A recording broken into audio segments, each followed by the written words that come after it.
Guess he's one of the biggest names in college football. Former Notre Dame coach Lou Holtz joins us now. All right, Lou, welcome to the program. I want to start with politics, first of all, because you were an original and strong supporter of President Trump. Well, a lot of his supporters are walking away from him right now. Are you still with him, gung-ho, full-time? I'm not going to walk away from the president regardless, but, you know, the media's been on him all over. I mean, first it was Russia, Russia, Russia. Now it's the fact that he's a bigot. President Trump was born at night, but he wasn't born last night. Never in one time during his entire career has anybody ever accused him of being a racist. And I do have great concerns about this country. For the first time, I have great concerns. You know, we all had the same objective before it. That is to give the people a chance to be successful. We had a difference of opinion. The Democrats had a philosophy, we ought to do this. Republicans had a philosophy, we ought to do that. Now, everybody has their own objective, but we're getting absolutely nothing done. The media wants to get rid of them. And I got news for President Trump. I dealt with the media. And don't get in an argument with somebody that buys ink by the barrel and paper by the ream, you're going to lose your argument. The only way you win it is to be successful. You win enough games, that'll determine your popularity. Yes. But right now we have...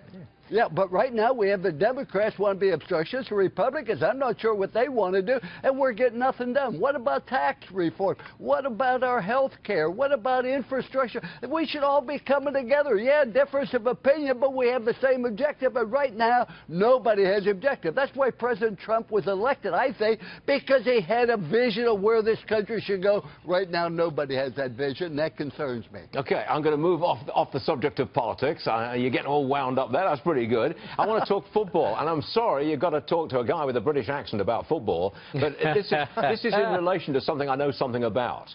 Football ratings, television ratings, are down. I think it's because there's so much football on television. What say you?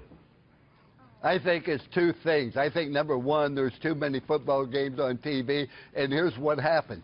People are going to maybe watch a big game, etc., but all of a sudden you get saturated. The NFL ratings are down. I was with some people yesterday. We're talking about the Legion or the national anthem and people boycotting that, athletes sitting down, etc., and that's turning an awful lot of people off. I can say this to Mr. Goodell, you want to solve that problem?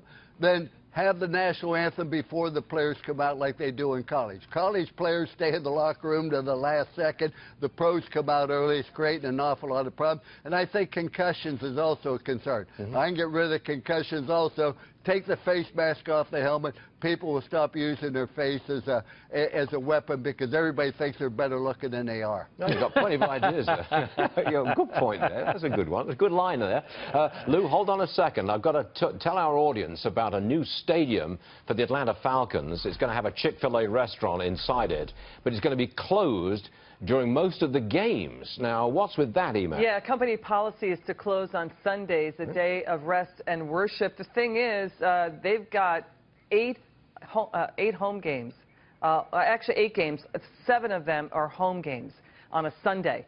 So they've got 7 games on a Sunday where the Chick-fil-A will be closed in that stadium. But wait a second. Wouldn't Chick-fil-A have to pay to get those spots in that stadium?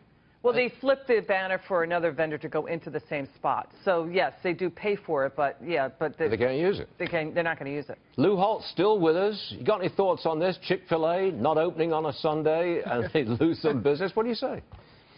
I'll tell you, when your store's closed, sales drop drastically, but let's understand why they're closed on Sunday.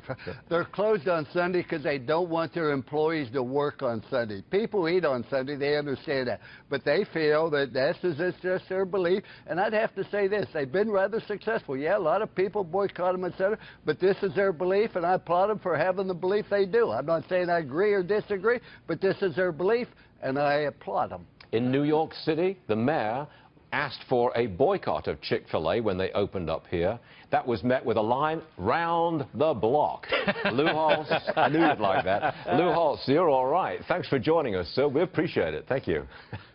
Thank you for having me. Sure thing.